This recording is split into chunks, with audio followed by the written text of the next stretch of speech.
What do you want? What do you want? What do you want? You need some of this.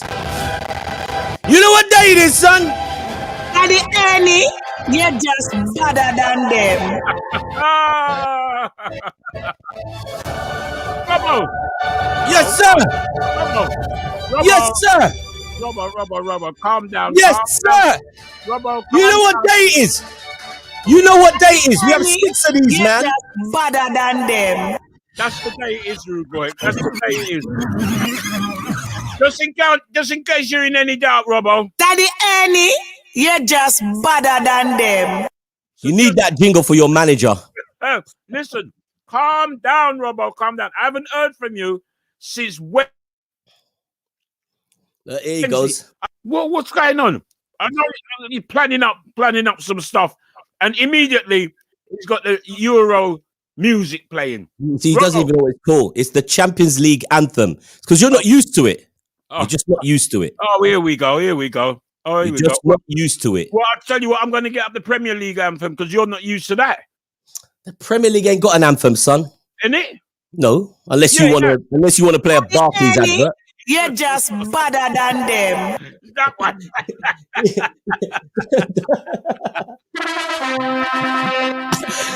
Daddy's got a new drop.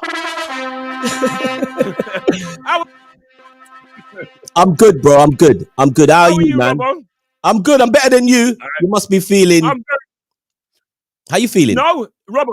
How you feeling? There is no way that I've never said that we was going to win that trophy. I didn't ask you about winning. I said, how you feeling? I'm feeling good. I feel good, like you know I should. I feel good, like you know I should. So good.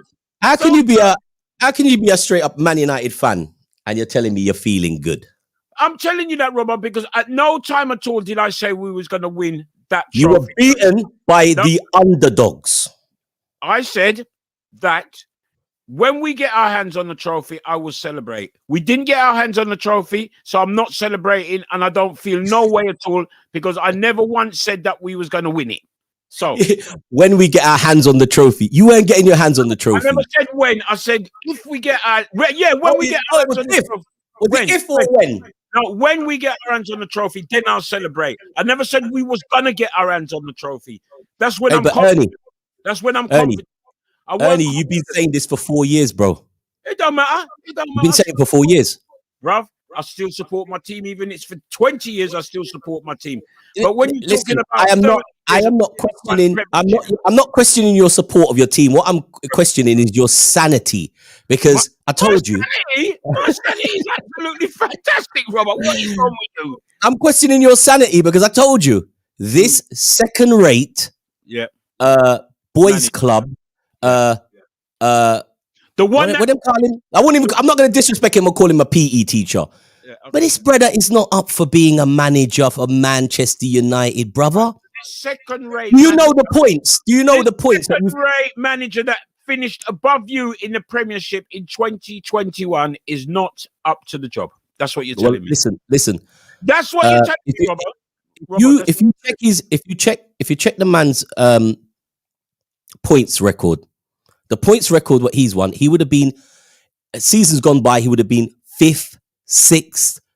There's no progress, bro. Okay. You haven't progressed under Ole Gunnar Solskjaer. Well, all I know, we progressed this season. You was 31 points ahead of us last year. We made that up and finished 5 ahead of you. To me, that's progression, bro. But you're talking about a pop down, much maligned Liverpool team. It's been one of our worst. It's been our worst season in our history, and we all know why. All these these external forces has caused it. But Manchester United, well-run club.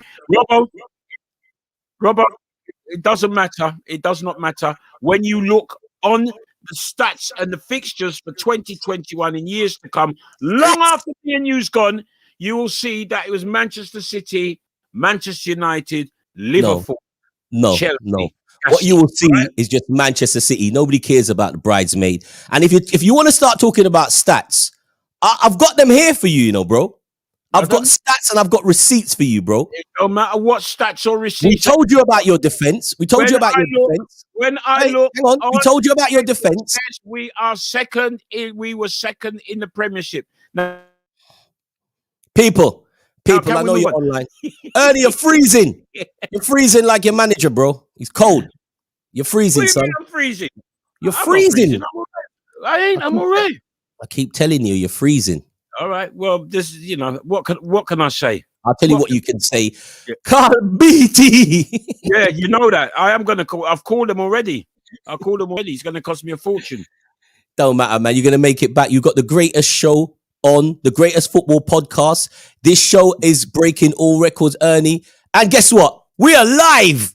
Welcome to the Fixture List, people. Sorry, you have to get. I have to always get my intro in with Daddy Ernie because I've got to ease the rubbish out so that it doesn't happen throughout the show. We're live, another edition, Champions League special. We're going for it. We have some major guests on the show today. Yeah, we have a man who's won the Champions League.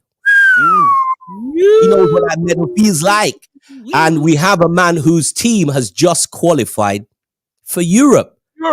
And we're not talking the conference. Europa Conference League. No, we're not talking that. We're talking about what? Europa. I was thinking about this conference thing, Ernie. And what is that? I know we're going to have to draw for the big boss, Rodney Hines, to explain what's going on, because the only conference I know a conference peer. I know the old Wembley Conference Center. Yeah. No, that conference. But this conference league, I mean, the title is strange to say the least. Yeah. Why you want to call a European competition, which is like, it's another little backdoor cheeky holiday, out to Helsinki and to some deeper Russia and some places that we can't pronounce. But the Conference League. Huh. If I was a Spurs fan, I would have been hoping that they lost to that Spurs lost to Leicester. Yeah, Arsenal, because it's have an Arsenal flavor to it, innit? Like Arsenal Conference League. Yeah, it's have an Arsenal sound. It's got an Arsenal ring to it. Mind you, Robbo, Tottenham did win the Aldi Cup recently, and that's got a little ring to it as well, innit? True. So that it's given. And remember, they won the Aldi Cup when nobody was shopping in Aldi's, but now Aldi's is so fabulous. I mean, I see all my fans. I see all my friends. I see people just hit me up like, "Hi, Robbo." Aldi's, super Aldi's, big up Aldi's. Next week I might wear my Aldi's t-shirt. You got Aldi's t-shirt. I got Aldi's bag. I got Aldi's shopping bag. I got Aldi's t-shirt for life. Aldi's, you can't knock at Aldi's, man. And then when you want to go for that, the stuff that your neighbor gave you, when you want to go for one of these, Aldi's wines are superb. You can't knock at Aldi's wine. But I know you, Ernie, your chest is high. You're a Marks and Spencer man, isn't you? He's a Marks and Spencer man. Well, you know what happened, Robbo? I mean, we're talking about all these supermarkets. We shouldn't really big them up. But I had a falling out with Waitrose. But I had a little shop around, and I've had to go back to Waitrose because what did they do you? What did they do you? It's a long story. It wasn't me. It was a beggar and the security man, and they sacked the security guy. And I don't think that they should have done that. So I boycotted them. And we wrote a letter to the store, and really long story short. But anyway, the security man ain't Ernie. No, it was. I'm telling you. I'll tell you when I see you what it was. It was absolutely outrageous. So, but what on second thoughts, don't tell me. I don't want to know. It sounds long. The waitress man sat the manual stacking the apples. I don't want to know, Ernie. So what? I don't want to know. Hey, Talawa said, "Allow her team." Talawa, when you're ready, come defend it with your 8th place nonsense. You know what? I was going to ask her, where can we meet her in Europe? Serbia, some cold pot. And I know, and you see, I tell her what, I bet she won't go to none of those.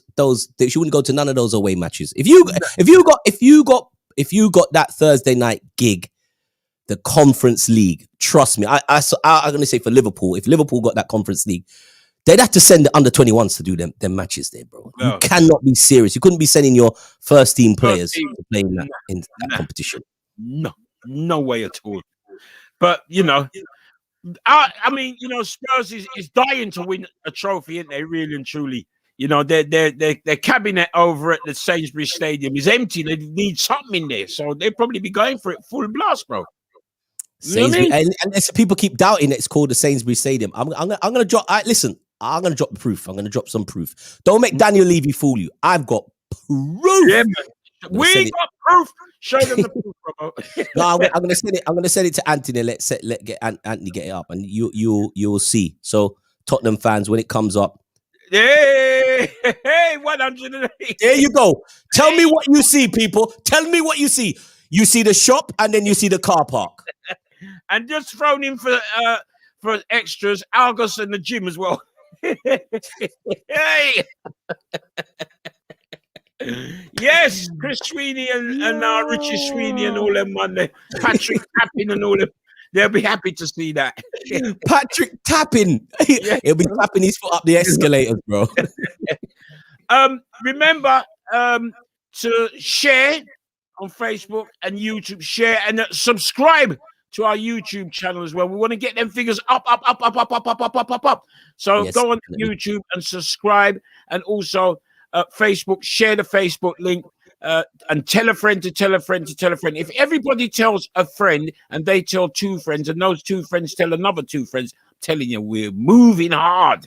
Well, remember, we're on Yanga TV on Saturday morning. It's a good look, Ernie. It's a good look. But last week, the kind of clip your face was like that. You know that, yeah. I couldn't understand. I've had a word with them about that. Well, I said to them, if anybody's face is to get clipped, it's Robbo because he's running third. Hey, they were giving you one half face style. I was like, what kind of half face thank you, Ernie? But Yeah, to be fair, Ernie, to be fair, yeah. and a young lady commented, she says, what is Ernie looking at? So you can answer us. What the hell are you looking at over there? Is it, what's going on? You watching reruns? I don't know. What happened? What happened? Tell us what happened. No, I had my screen over there. So now I've got everything in front of me, so I will not be looking away. I might duck out every now and then, but I won't be looking away. But this is what you call modern TV. You know what I mean? You see all them lot sitting there, and they got to be in the camera, and they got two cameras, and they move over there, and they move over there. I like that. Ernie, I like that. I like that 2-camera thing. I might do a 2-camera thing. This is natural business. You know what I mean? So I might do a 2-camera. I might have a camera like from up here. Up here. Yeah. With a man swinging it around. No, like you could listen, Ernie, you could do that on your phone. You just like you position the camera on it just like that. And so anytime like when you lot are talking rubbish and I got to interject and I have to put the judge face, it just comes you know, that kind of style. When the rubbish start talking. No rubbish allowed today. No rubbish allowed today. We have a big show. We have West Ham legend, and he's a bit of a Chelsea legend, isn't he? He started his career at Chelsea, didn't he? Yes. And I was listening to him earlier on. He was on a radio station earlier on. They last minute had him in, and he was defending the Chelsea. And I know he's a West Ham man. Carlton Cole is going to be joining us. He'll be coming in after 10, and of course, the Dun. He's my Dun. He's done. It's my Dun. He's like, Robbo, come and watch me dazzle up Stamford Bridge. Florent Malouda is going to be joining us. And you know, Ernie, we have this strong bond with footballers who love the culture. Yeah, man. He's a brother that just loves the culture. I mean, this is a man he's even put on shows in his native country and invited loads of reggae artists to perform. I mean, enough about that till later, but the Dun is in the building. Florent Malouda. Could you have seen him at Man United, Ernie? Because everybody wanted him after his international breakthrough, watching him playing for France. Yeah, I don't know. I never really. He's not a player that I really saw. I think he went to the right club. Chelsea was the right club for him because he had that affiliation with Didier Drogba, didn't he, from their days at Lyon? So that was the right club for him. I didn't really see him as a Manchester United player. Rafa was dead in for him. Rafa wanted him at Liverpool. I mean, that's when our radars was like, wow, this is a player, man. He had an engine on him. Up and down and up and down. And we didn't get Malouda, but we got Dirk Coit. Oh, nice. It's one of them things, isn't it? Just saying. Malouda, but just saying. You know, he suited Liverpool at the time, or Liverpool at the time. He suited them. You know. Drop your comments in the box below. We'd like to see your comments. Gussie's been very busy, I've noticed, but he would be, wouldn't he? You know what I mean? Drop your comments in the box to see what's going on. And we're on Twitch TV as well, so tune into Twitch TV. Gussie knows the thing. Gussie's on the right reasoning. You know what I mean? We were having a reasoning with Ronnie Biggs during the week, man. And Ronnie Biggs, I thought he was dead. No, he dropped his bollocks on WhatsApp, man. He was like, "Boy, I can't believe, you know, I mean, men's manager, he just keep picking the wrong team." Ronnie Biggs nearly had, Ronnie Biggs felt it, man. And you know he's nuff. You see him all across the screen. He might pop up to. He was livid. He said he's been the first one to say, "Ole must go. Ole out." Yeah. But you're Ole in, man. I don't know. He's got another season, as far as I'm concerned. He's got another season. The person who I think should take a lot of stick for this is that Paul Pogba, because he was walking around that pitch like he had a God-given right to just stroll out there and then lift up the cup. 89 million. You sound like Graham Ernie Souness. You're sounding like Graham Ernie Souness right now. You're bitter. But what about Fernandez? What did he do? No, listen here. What happened? To be honest, the team never turned up on Wednesday. The team never turn up, right? And you can't blame that on the manager. I am one. Is that you see? Once you cross the line, the manager's not involved no more. You, the player, has to perform, right? And the team never performed. You know what I mean? True. Well, I think they were tired. But anyway, enough of your foolishness, because now you don't want, you just won't have it. The manager is whack. Okay. Can we bring in the voice of a man who knows his thing? Yeah. A man who knows his thing. When this man comes on the show, all talk has to park. Yeah. Because he's a man with sense. He's not absence of sense like you, Ernie. Yeah. Yeah, right. Whatever. You know what, rub it in, because you lost, bro. You lost again. Bro.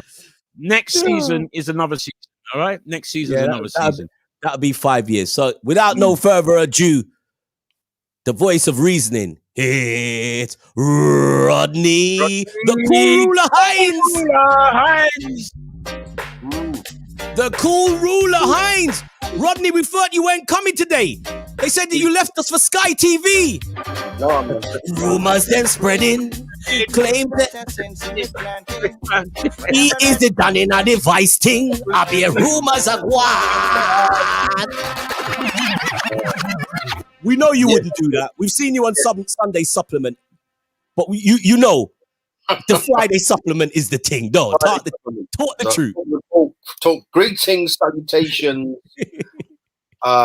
Let's talk Man United. Yes, straight in.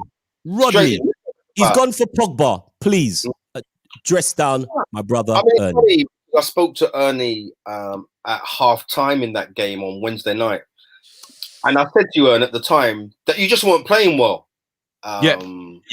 So said, so done. I mean, I think the man of the match was McTominay at the end of the day. Who? McTominay? McTominay. That's my McTominay face. McTominay. I mean, I'll tell you what really surprises me about Man United on Wednesday night. That literally no one turned up. Do you know, it's not like they're constantly winning trophies and, you know, we don't want this. It was a chance to put something on the board. It's been a semi-3/4 decent Premier League season, second, no away defeats, etc., etc. But win a trophy. It's 2017 now since they won a trophy. That's Man United.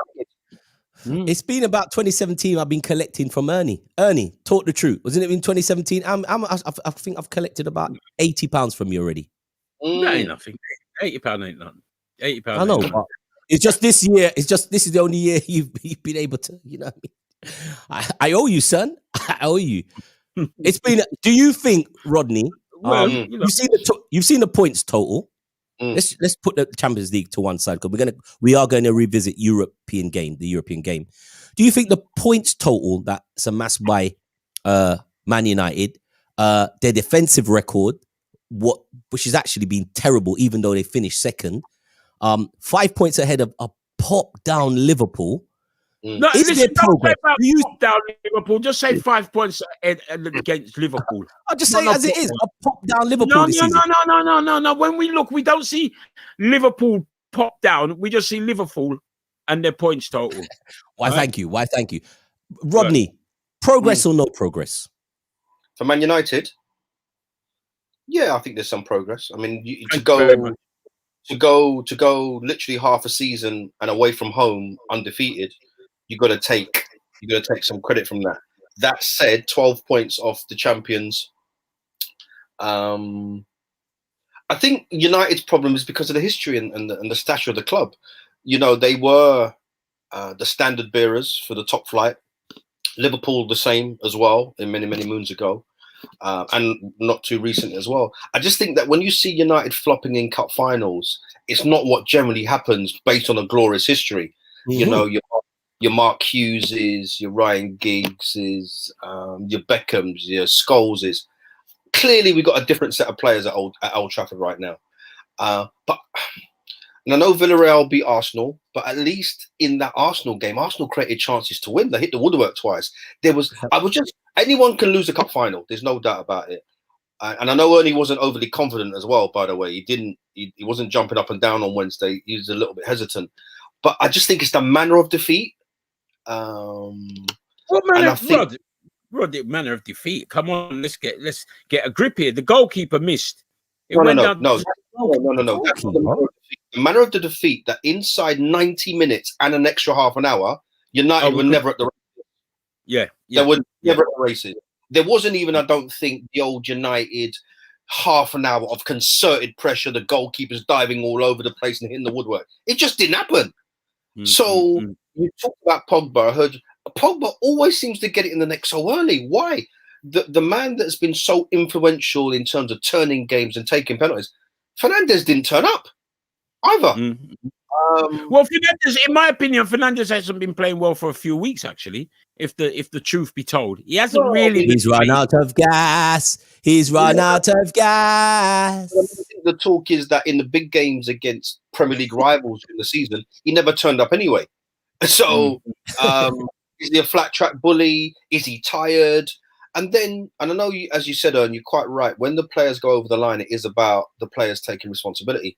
However, I think I read something in the Mail today or something of that nature, and someone described Ole Gunnar Solskjaer as if he was still at Cardiff City, but he's just got clearly better players.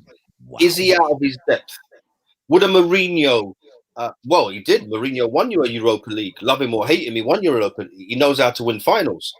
So I don't know. I think it's been a good season for Man United. I just think a trophy in the cabinet, creating a winning mentality would have made it an even better season. Man United have been serial winners. Man United are arguably the biggest club in the world away from Real Madrid. To lose to a Villarreal in that manner, I just don't think bodes well. What do you think about team selection? Ernie's not having it. Spoke to him in the week. I said Henderson should have started. He's been a cup player, a cup keeper. Maybe carry on with him as a cup keeper. And surely he would have got one of them. I just think that the indecision over Man United's goalkeepers played a factor in the defeat on Wednesday. I think Ollie's not sure about Henderson. Clearly, he was not being sure about De Gea during the course of the season. Then there's talk that Henderson is a better penalty taker. But at the end of the day, no one expects Man United's goalkeeper to have to take penalties. And when it gets to the lottery of penalties, anything can happen. 11-10. I mean, it was fantastic TV. But when I say the manner of defeat, I just think that Man United over the course of 120 minutes just never put a Villarreal side that probably finished 6th or 7th in La Liga under intense pressure. That said, if you want to flip it, well done to Unai Emery for the tactical nouts, because Bruno Fernandes, I think, had about 3 or 4 players around him at every occasion, wasn't allowed allowed to do his thing. So I just think it's a missed opportunity. And this time last year, we were talking about Man United not being able to get over the hurdle of semi-finals, if you remember. Now they've got over the semi-final. There is still the final to go and win, and there was an opportunity, but it's gone. It's gone. I'm surprised. Third time lucky. I'm surprised, though. I am still surprised that you say there's progress in that Manchester United team. No, I say progress simply because you can't dismiss a team that goes half a season away from home without defeat. Let's think about it. Man United invariably in their away games went a goal or two behind, and they found some courage and some spirit and some flair to normally turn those games around. And that's what I thought would happen. They were like, screw you, Ollie. Yeah, we're listening to your tactics, and they all just, that's the United. You can see those players, they take the shackles off, and usually it happens in the second half, and United go for it. It's like, forget you, Ollie, and the Rashfords, the Fernandes, the Pogba has a more freer game. It's almost like he's done very well in galvanizing the players and us actually seeing that all the United players do want to play for Man United, which wasn't evident under Mourinho. But I just think the tactical now, it's just not there. You talk about the tactical now, Robert, and I understand that, but I just can't believe that Man United players who, as I said, 2017 since the club won a trophy, would have just used Wednesday's game just to do the business and just lift it. Okay, it's not the competition they want to be lifting, but it's still a trophy, still in the cabinet. Ernie, you there? You. No, I'm just listening to what you two are rambling about, especially you, Robert. Especially you, Robert. Listen, the voice of reason. It's been the voice of reason. And the voice of reason. We speak regularly. Me and you speak regularly, but for some reason, since Wednesday, you haven't called me because we lost. So I'll call you because I know you was busy on Thursday. And Ernie, did you actually do your radio show on a Thursday? I don't do radio shows on Thursdays, mate. Monday, Tuesday, Wednesday. I record on Thursdays. You know what I mean? So you saw it. You saw the match in its entirety then? No, I didn't. It was on Wednesday. The match was on Wednesday. Oh, so did you do it? Sorry, let me get it right. Did you do your show on Wednesday? Yes, I done my show on Wednesday. 150%. Have a word with this football host. Yeah, have a word, mate. Have a word. 11, right? You ain't gonna get on a Sunday supplement with that talk there, bro. Rodney, have a word. That tells you how confident I was about that tournament. That I didn't even think right to get somebody to stand in for me or pre-record the show because I just didn't think it was worth doing. I just didn't have that. You know what I mean? Rod knows what I'm like when I'm confident and all that. And we spoke on Wednesday. You weren't confident. You weren't confident. You know what I'm saying? So it's only you see, Robbo's trying to make up for Liverpool's pathetic season, right? Oh. He's trying to so anything he grabs onto anything. You know what I mean? Yes, Gussie. He was overconfident. Gussie's the next Liverpool idiot. Overconfident. He's put on the screen now. Anyway, Ernie, listen, Wednesday is gone. This is why this show's on a Friday, and it's a Champions League special. It's not a Europa Dopa or Conference Peers trophy. Europa Dopa, I love it. Let me ask you this final question because me and the two of us sound like two idiots. Cause we are say Conference P and Wembley Conference Centre. What's the meaning? Conference League, Rodney. Where did they drum up that wonderful sounding? It's funny. This exotic name. I was at Emirates on Sunday, the last game of the season, and I think it was out of Tottenham or Arsenal that would end up with that Conference League scenario. And I can tell you what, if ever Arsenal fans wanted Tottenham to win, to grab that, I have no idea what the Conference League is about. I think if you win it, you get automatic qualification to the Europa League. So yeah, no one wants that. So good luck with them.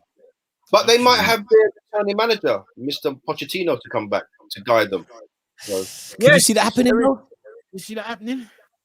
The only way it's going to happen is if there's a massive war chest for Pochettino, and he can get Harry Kane to stay. Because I wouldn't imagine, it's not like he's been away 6 or 7 years from Tottenham. The reasons he left in the first place must be quite relevant even to today. So it's probably a charm offensive to get Harry Kane to stay, and then Pochettino will probably ask for a war chest of about 150 million. Let's go and buy some players. Why would I'm just thinking out loud? Why would Poch buy that when he's got not limitless money at PSG, but he's got more money over at PSG. Chances of winning his first League On title is around the corner in some way. Chances of winning his first Premiership with Tottenham. I think there's some challenges in the boardroom at PSG with Pochettino and the guy that owns it. So, yeah, it's going to be interesting. I was surprised by the news. It's not been confirmed yet. Antonio Conte has left Inter. Inter Milan, and could be a contender for the Tottenham job as well. Won the Premier League with Chelsea, obviously. He won't mind going to Tottenham because he's out of work. Tottenham. So, yeah, there's a lot of top managers on the move because didn't we have the Mr. Allegri back at Juventus now as well? What about Zizi? Where does Zizi go? Zizi can go wherever Zizi wants, really. What do you reckon, Zizi at Man United? No. I tell you what, that'd be a good shout. That'd be a good shout. No. Ernie. I tell you what's interesting, Robbo. I think I saw in the press the other day that Solskjaer's going to be offered a new 3-year contract. Yay! Yeah, all right. Hold up your hands, Robbo. Yes. Yeah, you're happy. Yeah. Hold on. They created a whole extra position in the league to give Arsenal the chance to play in Europe. They still couldn't do it. Says Nyla Jane. I tell you where Arsenal are right now. Arsenal are better just concentrating on the Premier League games and cup competition right now. Tottenham can have those extra Sunday, Thursday games. Trust me. Well, it is a special tonight, so there's a lot going on. We are trying to rearrange and reschedule how we're gonna go forward with the fixture list in the next few weeks. Ernie obviously is looking for transfers, so we might have Ernie on as the transfer bloodhound for the next few months.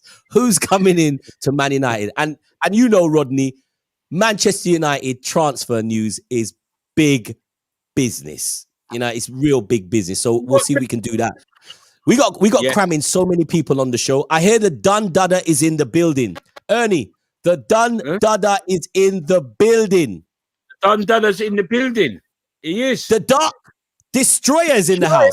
Is he? The Dark Destroyer. Is he here? Is he here, Anthony? Is he? Got no sign from Anthony. Yes, he is. Dun Dada time. The Dun Dada time. The Dun Dada time. Dun Dada. Oh, too early, Robbo. Too early. Dun Dada. He's the Dun Dada. But they call him the Dark Destroyer. How you doing, Rob? Yeah, man. How you doing, Roddy?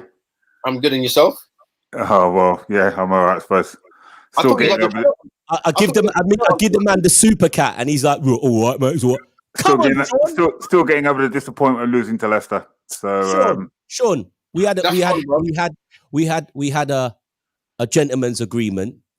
You ducked me, but anyway, congratulations, because you did get it. You did get your half of the story right. You said if we get to the final, Robbo, I'm gonna come with.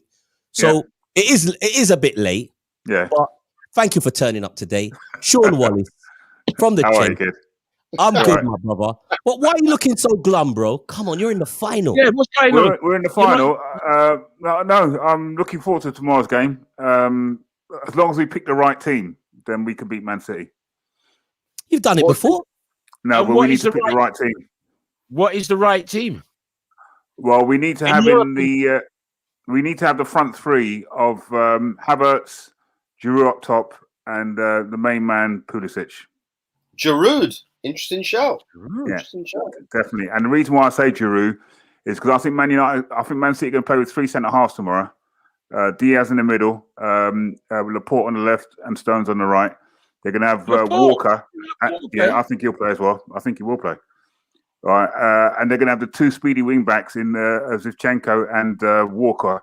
And we need for Chelsea to win this game. We need to do what we did in the semi-final. We need to actually make them go backwards as opposed to coming forwards. And if we can do that, and if Kante can sit on De Bruyne, then that can really release players like Mount, Havertz, and Pulisic, who I think is Chelsea's best player by far, to cause real damage. What Robbo reckons? Someone just posted that you need John Terry and Drogba, and you might stand a chance. Hugh McDonald. Hughie McDowell. You know Hughie McDowell. Oh dear, Hughie McDowell. Listen, Hughie McDowell is my arch enemy when it comes to football. Yeah, Hughie McDowell. Hughie McDowell is my arch enemy. Okay. Well, Robbo reckons that Havertz who's the worst signing of the season? Robbo, is it Havertz? Worst signing of the season surely is Havertz. I know Sean ain't going to agree with me, but I think he's the worst signing of the season. I don't think so. I think he's come into the season quite well from around March, April. He's been playing really, really well. Then he got that sort of slight injury, but I think he's really come into his own. Took him time to settle down in the league. The player I'm really concerned about is Werner. Yes, he's quick, but if you're playing at the highest level, you've got to take those chances. And I wouldn't start him tomorrow for the simple reason. You wouldn't start Werner in the Champions League final? No, I certainly wouldn't. No, wow. I'd bring him on, but I wouldn't start him. Big call. I wouldn't start him because if Chelsea is still in it with about 20 minutes to go, then you have a speedy player like Werner, who, as I say, needs to learn how to stay on side. Once he learns how to stay on side, then and convert his chances, he'll be a world-class striker. But he's trying too hard, and yes, he's quick. Yes, he can unsettle defenses. But at the end of the day, if we want to win a Champions League, he's got to stick the ball in the back of the net. And You start Havertz though. I'd start Havertz on the right, Giroud down the middle, and Pulisic on the left. And my go-to players would be Werner and most certainly Hudson-Odoi. Absolutely. What do you reckon, Rod? You're in agreement there? I think Giroud's a good shout. I really do, because he's never let Chelsea down since he's been there, as far as I'm concerned. I think Pulisic up top for Werner could work, and I think the real tragedy for Chelsea fans is that just as Pulisic was really making strides last year, he got injured. Yeah. I think it might have been in the cup final as well. Yeah. But his pace, I think, is a better finisher than Werner. The only credit I'd give Werner is that at least he doesn't hide. He will continue to keep trying. But you've got to have a striker that learns the basics, which is stay on side. What about Tammy? What about Tammy, Sean? Tammy. Tammy for me would be on the bench. I feel sorry for him actually, and you know what? I personally think if he's not in the 18 or the 25 tomorrow, that's going to be the last time you see him in the Chelsea shirt. And I think it's a tragedy the way he's been treated, to be fair, because I personally think that sometimes the Chelsea hierarchy, because of the fact that they spent that amount of money, they got to justify playing that player because Werner cost £45 million. In the same breath, you say Havertz, because he's a big money signing, and to me, I'll say what I say. I think he's been the worst signing this season of all the big clubs, and his goal turn around and Tammy's turn around. Tammy's done better. He's done better than the two of them. Right, he has. But what I like about Havertz, and you've seen in a couple of games when he really has shown his true potential. He's got that X factor. He really does have the X factor. He can play between the lines, which you really need in a player of his quality. The one thing that Tammy Abraham lacks, he lacks the ability to hold the ball up, and his movement in the box, quite frankly, is not as good as it should be. And I always go back to the game where Chelsea played Tottenham in the first game in November.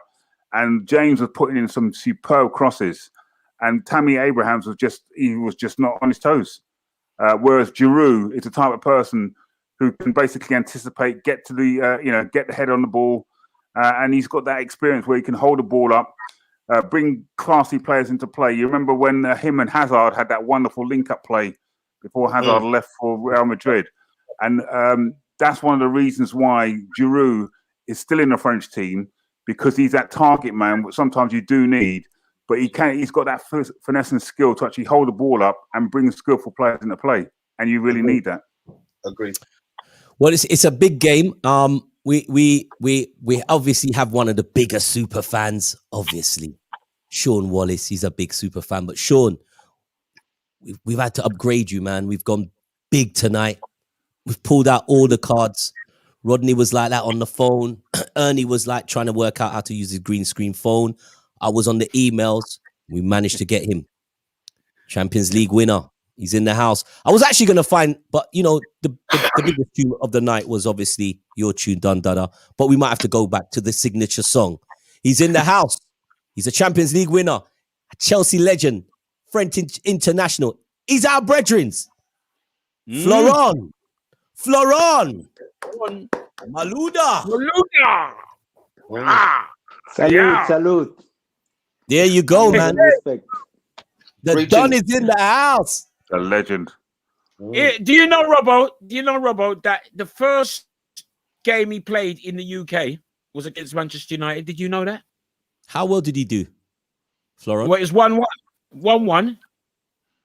1-1. That was my first game, Charity Shield. Yes. First goal. Yes. And first dead leg. Oh, wow. Who gave you the dead leg, Florent? The goalkeeper, Van der Sar. Van der Sar. Feel for you, man. He's a big boy, man. Listen, and the first ice bath as well at halftime. Oh, wow.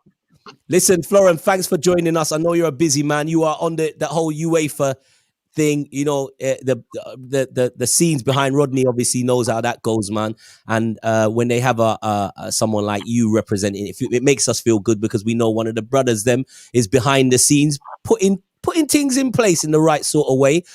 You're out in Portugal right now. Yeah, I'm in Porto for the final tomorrow. Of course, I came to support the Blues, and I hope they do well and they manage to win that final. Are you confident?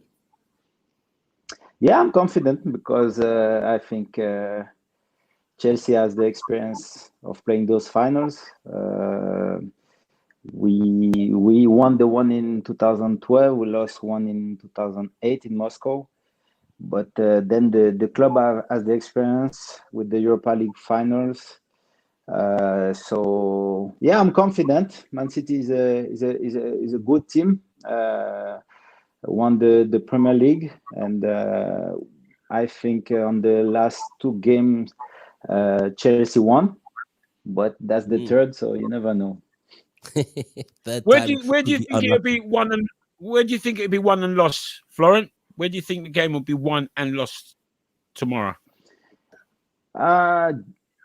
Based on the last two confrontations, I think as usual, always in the midfield, and I think the performance of Conte in the last two games was really the big difference, because in Man City, the system that Pep has put in place, the quality and the confidence of players, is very difficult to play against Man City. But Conte, when he's on top of his game, he can fix any tactical problem, and he allows the offensive player to express themselves. And you were mentioning Pulisic. I think last time the link up between Conte and Pulisic in counter-attack was very, very a big difference. He's like your little tin of 3-in-1. He plays for 3 players. When I see that guy, he's all over the pitch. Sean, very impressive. Sean is a massive, as you know, massive Chelsea fan. So I'm going to leave the floor to Sean Wallace. He'll be asking you the questions now. So Sean, take it away, bro. Yeah, Florent, as I say, you are a hero and a legend of mine. I remember when they should have allowed your goal in the 2009 Cup final when it did cross the line, but we'll not talk about that. Anyway, I basically said, Florent, that the way I think Chelsea should set up tomorrow is obviously they've got to play 3 at the back. My starting lineup would be this. It would be Mendy in goal, Thiago Silva in the centre of the three, with what's his name again? Rudiger on the left, and our skipper on the right. Two wing backs. I'd have Ben Chilwell playing the left back, and I'd have James.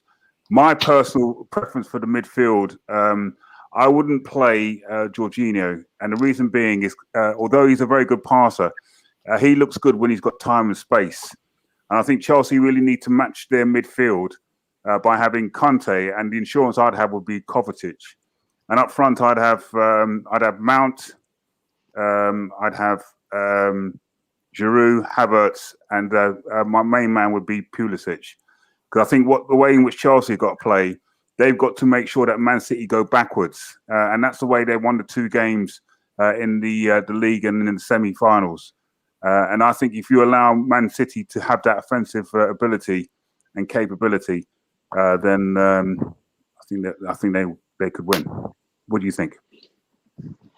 I think, you're right when you think like tactically about the basic setup. But what I would add is that it doesn't really matter who starts. Is like when it's a final, you have to think about the balance on the tactical side, and then the ability to apply pressure on your opponents and to force mistakes. And at this level, every team defend well. All the team prepare very well. You analyze things, video clips and everything. But at one point, it's a final. So in the final, there's how you manage the pressure, how you manage to play at your full potential. And the starting lineup that you give makes sense. And after is who will be delivering for a final.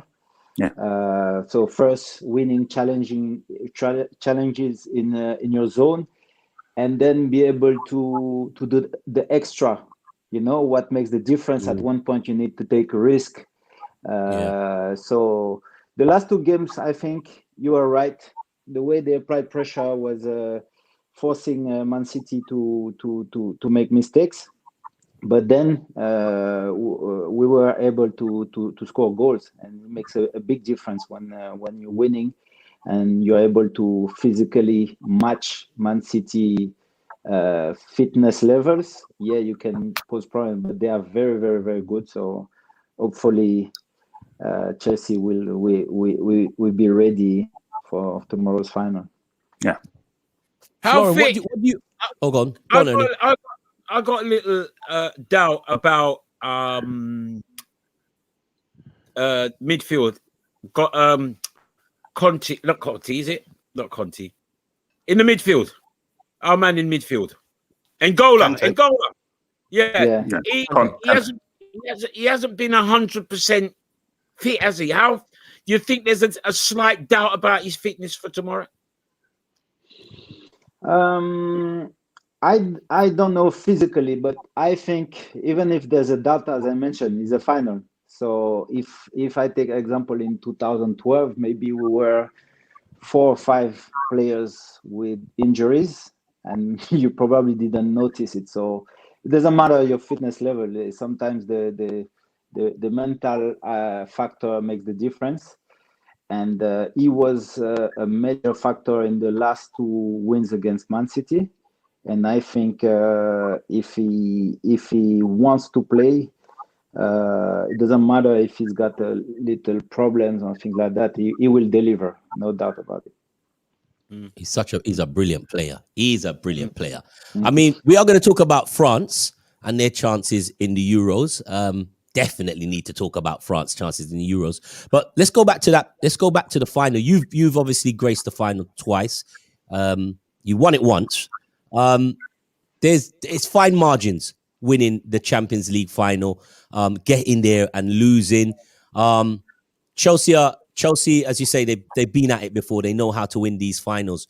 Do you think this manager, if they do lose the final, do you think they could bounce straight back and do a Liverpool and go back to the final? How do you see that progressing? Because there's been questions in the route getting here to the final. They've done really well, no doubt. But do you see Chelsea as a team that back doing this Champions League thing year in, year out? How do you feel about where Chelsea are now? I think the first objective is to win it this year. Of course. And then, yeah, I think it's part of the project. I think it's they changed the manager during the season, and when he arrived, it was a very, very good surprise. I mean, when he was in Paris, he did very well as well, reached the final. For a club as well who is trying to win that trophy. And when he arrived, you could see the difference, the big impact he had on the result, the consistency, the confidence that he brought as well. So I think it was the bet, like to bet on the future. It was available, so they made the move. And I think he's got the confidence of the board. So I'm not behind the scene in Chelsea board, but he brought that extra sparkling, and you could see on players like Rudiger the impact. You were talking about Havertz.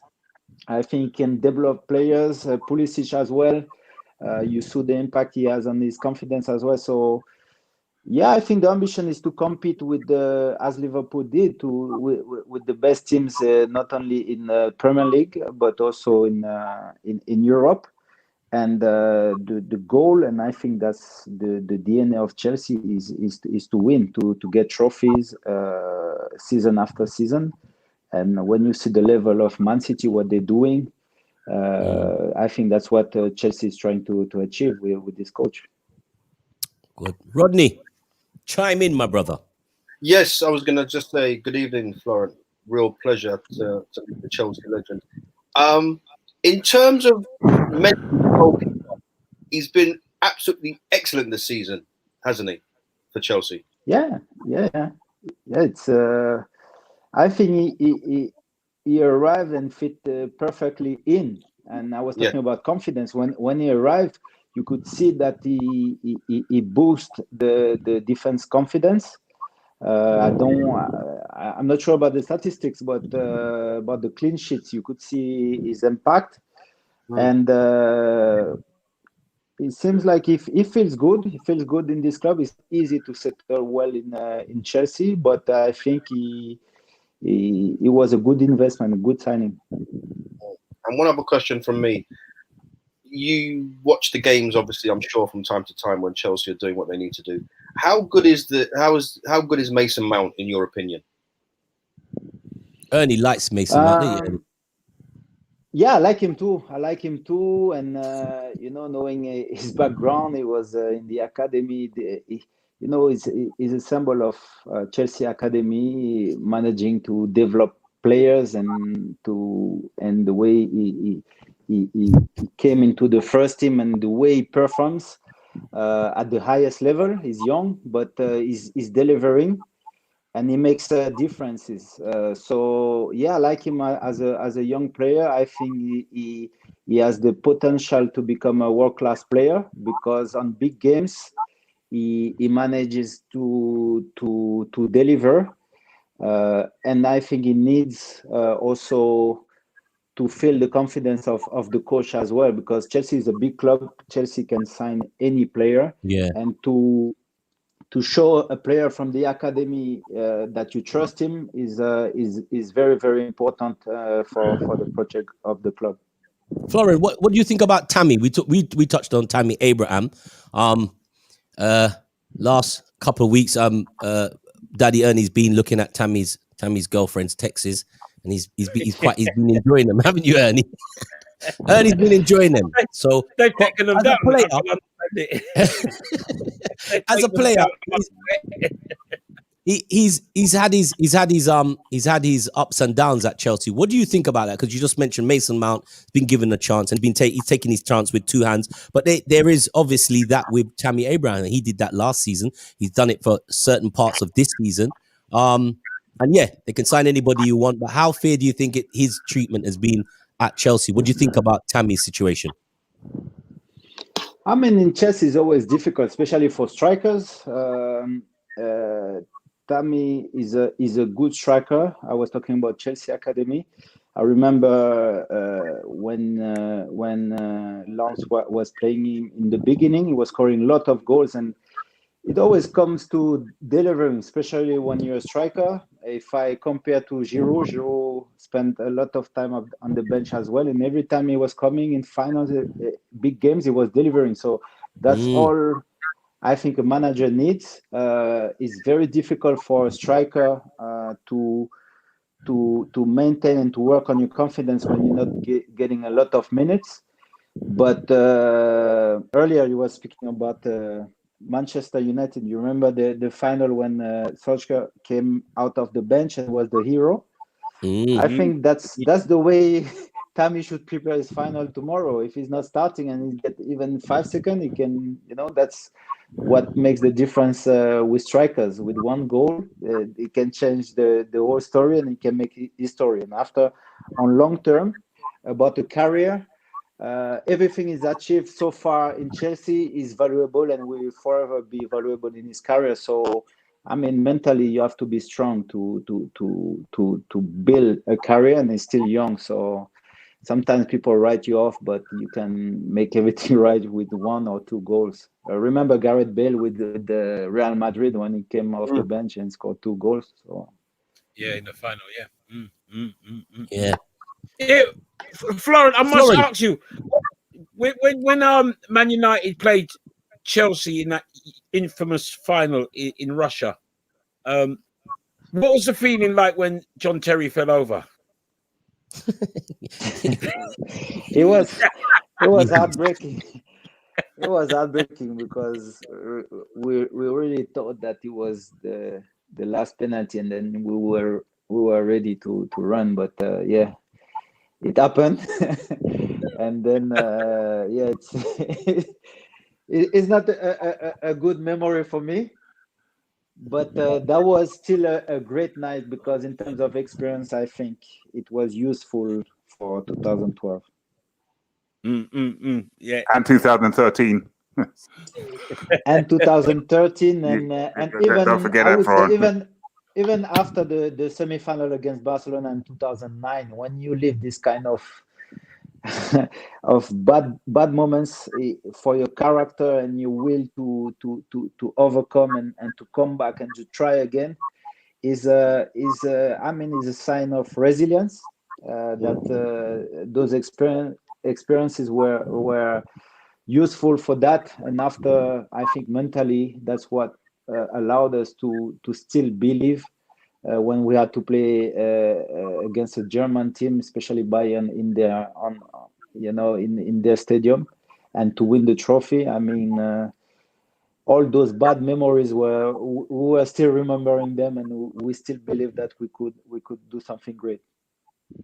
You did something great, man. I was talking about it today earlier on with my good friend Curtis Lynch, and that goal from Drogba to get you level.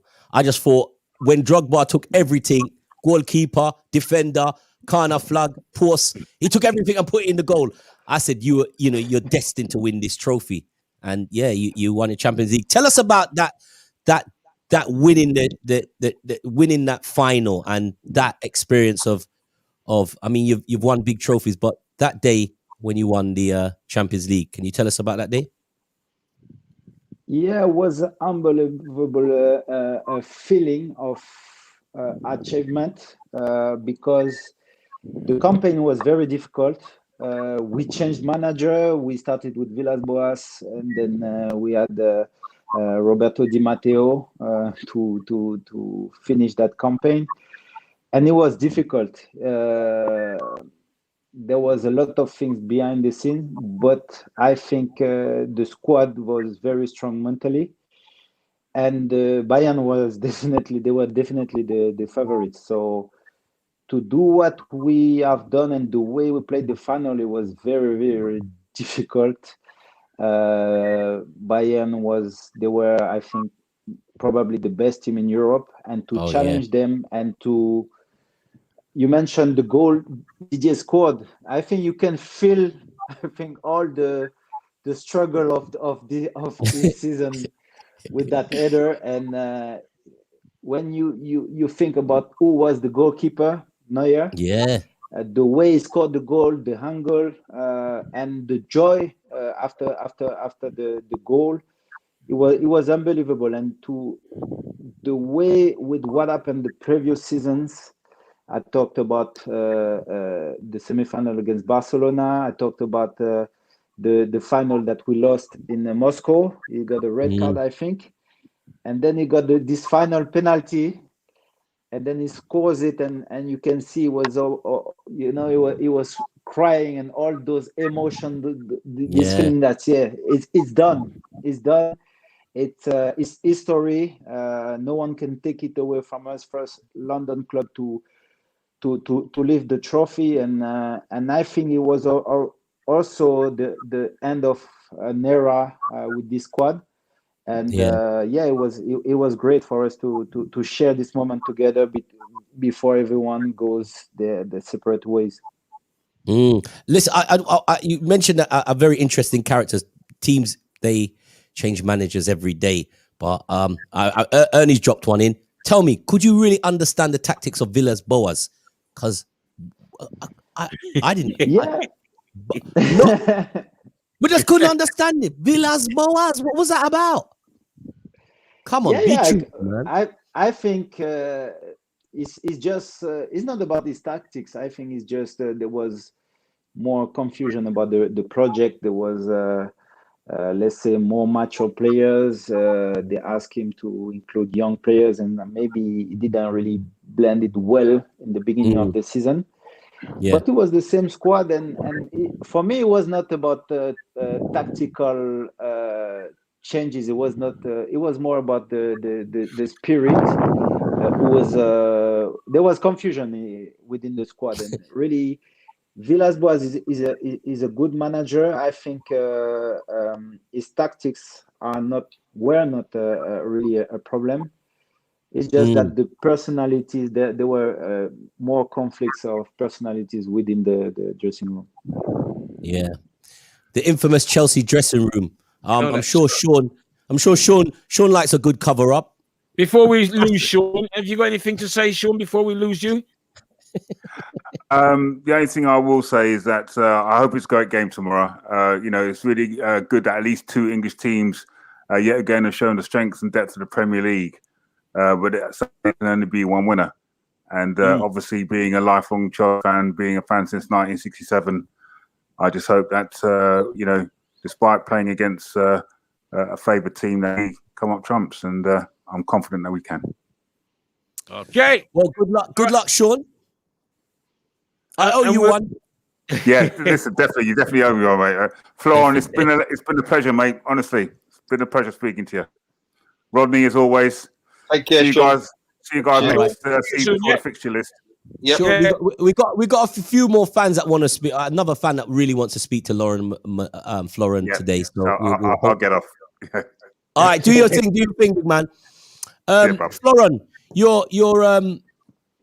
I want to ask you for your predictions, because obviously we know you are going for the Blues, but we'd like to talk about France quickly, because obviously the Euros is coming up. You're gonna more interest there. You're gonna be behind the scenes and in and amongst the Euros. It's a very confusing tournaments now. Are set up and it's really confusing. It's all over the place. Not like when you were playing the tournaments. What do you feel about this tournament 2021? How do you feel the preparations has gone? And obviously we're in a COVID. So it's definitely affected. It will affect how people actually go about supporting the final. What's your views about 2021 Euros? First, I mean it's very challenging, as you mentioned. It was supposed to be in many countries with the COVID. I think it's challenging for UEFA to organize it, and I think for fans as well to understand a lot of things. but I'm happy that it's finally happening. I think there's gonna be good games. I hope that all the teams manage to get their star players in a good shape and fit for the final tournament. And I'm happy as well that fans are back in the stadiums. So as you mentioned, it's difficult depending on countries. There will be different capacities, different allowances of fans within the stadiums. But I just hope to see great games and lots of goals. I hope to see people enjoying the fact of being back in the stadium, and I hope that we have a great tournament. You mentioned France. Of course, we have to mention France. Yeah, they are my favorites. I think the ambition from the players is to after the World Cup title is to win the Euro and to make history. You missed that last time, right? Yeah, exactly. Well, it was close when the tournament was in France and lost the final against Portugal. There was this big news with the return of Benzema as well, and I think everybody was happy that, especially with what he's doing, achieving with Real Madrid. I mean, I'm amazed. Like he started in Lyon, I'm amazed to see what he has achieved in Real Madrid, and hopefully he can deliver as well because there's gonna be more expectation between him, Mbappe, Griezmann. You mentioned Pogba, who is doing very, very well with our national team. So, yeah, there's great expectation, and I hope they will deliver and lift the trophy. Florent, you know the midfield area of France. I mean, you was a midfield engine. I mean, you know, people remember how you played up and down the pitch, constantly putting the opposition under pressure. The midfield, with your French squad, it seems a little bit lighter. I don't see Matuidi's not there, right? So no, he's in Miami. Yeah, I'm just like, do you think that there's just a small bit of a emptiness in the engine room in France team? Do you feel they should be able to overcome most teams with what they have in the squad, what they've currently picked?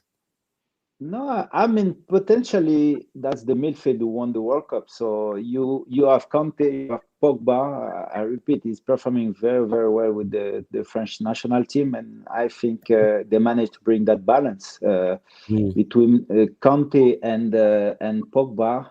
They managed to fix every problem in midfield. Of course, you're right. The big difference is Matuidi is not there, but there's a warrior, man. Yeah. He can. Yeah. Him and Kanté is a big problem for offensive players. You just know it's over when them two step out on the pitch. Yeah, but I think we have young players who are ready to step up their game and who wants to prove themselves as well. So, and with the management, I think Didier Deschamps managed to use the full potential of those players. So no, I think with the good preparation, it's gonna be short, but they're gonna have a good preparation, and the confidence level will be good enough for them to perform. Who do you think is their main contender to the away from France? Who do you think if France make it to the final? Who do you think the team that would probably be the closest to seeing them, meeting them in that final? Always. So my two favorites are France first. I always put in any tournament. I put Germany.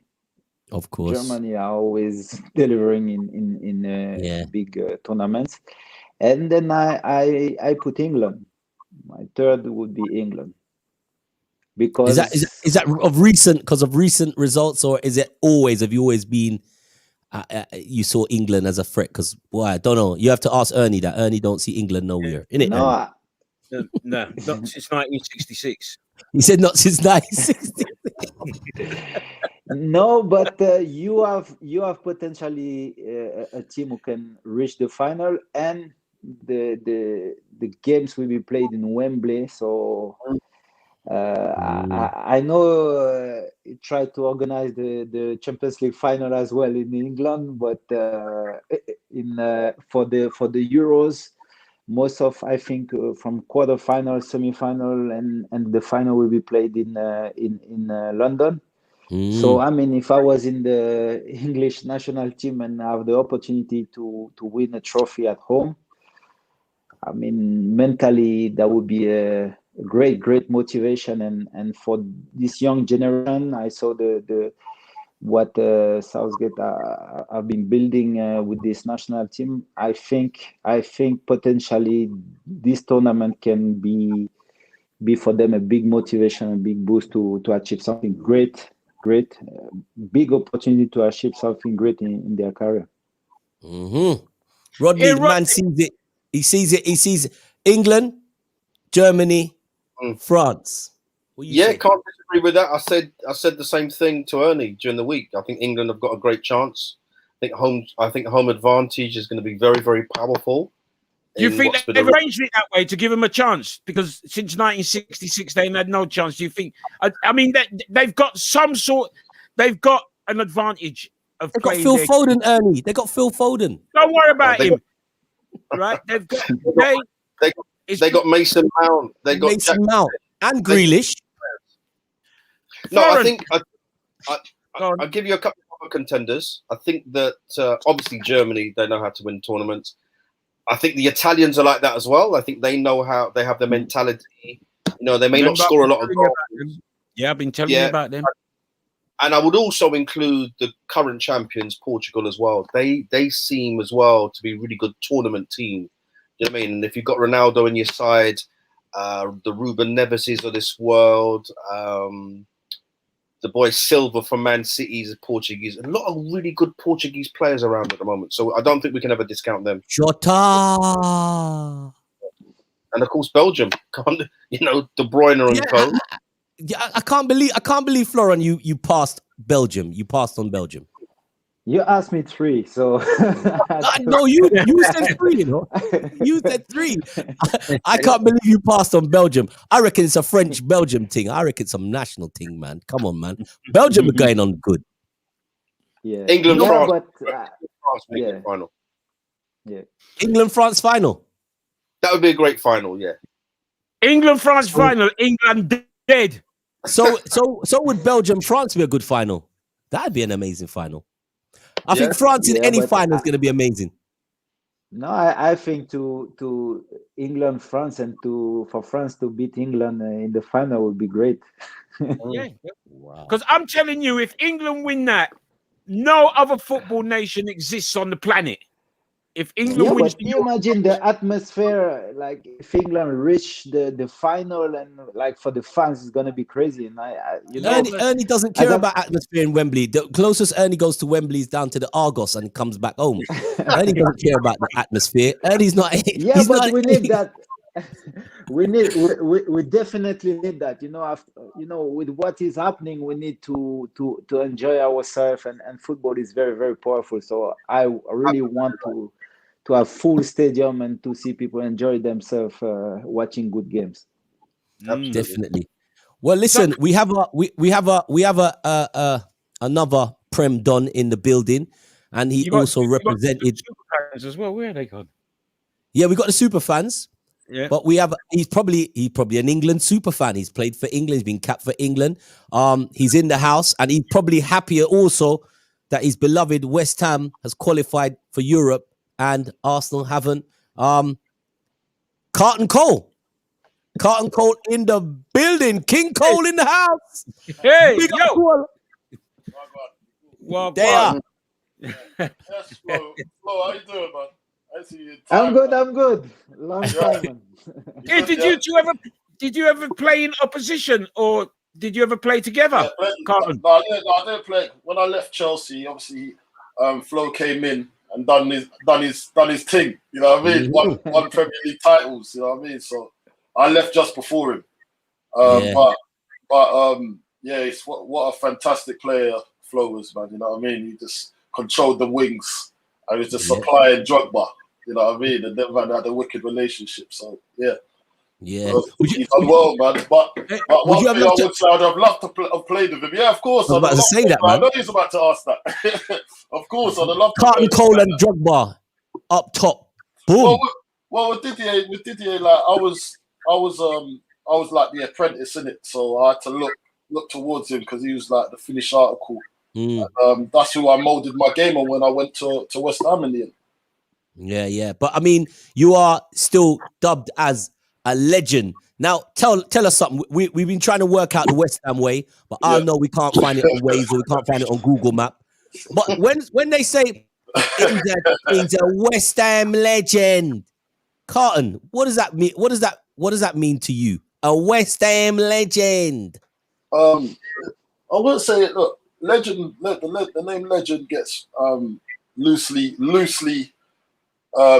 I think I might be a cult hero, but a legend is different. Like legend's just like that's what we're talking about. Zidane and them sort of man, the world class man. But in the ends in East London, if you want to call me in them songs, they're legend. It's all right, but. What are you talking about? We call you a legend in ours, but we call you a legend in not legendary. It's cult hero status for West Ham fans. That's what I see myself as. Yeah. No, we say you're legendary, bro, because you represented. And when Carlton Cole was on the pitch, it was like, you know, they used to throw a lot of stick at you, like opposition fans, when you used to play. You used to just hold it, and you could never. I don't know, Rodney. I'm sure he'd agree. Your facial expression, it never changed. All when you score. Never changed. You just had is that what you call strong men? Would you say you obviously built off strong mentality? Yeah, you have to look when you're a footballer. You have to be strong anyway. Like mentally, Flo will know when things ain't going your way. The fans get on your back in it, so you got to kind of block all of that out. And at the same time, just go and do you. You know what I mean? And do it for yourself. You do it for your family. And you do it against the critiques, because like the critique, you're always gonna get critiques whether you play good or bad. You know how well you've done, you know what you bring to the table, and if you let the outside noise affect you, you're never gonna perform to the best of your ability. And look, at the end of the day, you don't always perform to the best of your ability, but sometimes I fell short in a football match, but other people see me and they said I played well. So football, that's why it's football, isn't it? It's a beautiful game, and that's why everyone's allowed an opinion. And that's what football's about. But you just got to do the best you can every time you go out there. Man. What if the fans thought was taken on board? Because I've seen a lot of managers who, like, you know, when the fans get at the team or get at the club, they just take on board what the fans say and they go, all right, he's dropped for this week. Did that ever happen to you in your career? And does that really go on? Because sometimes, to me, feels like managers ain't strong. They take on board so much opinion from the critics, the newspapers. You got to understand, managers. Yes, there's some managers that are strong. There's some managers that listen to the outside noise. But the best managers don't listen to anyone. They listen to themselves. You know what I mean? And the lower you go down, from the championship winners all the way down, that's where you get the weaker managers. Like they'll be influenced by the outside noise.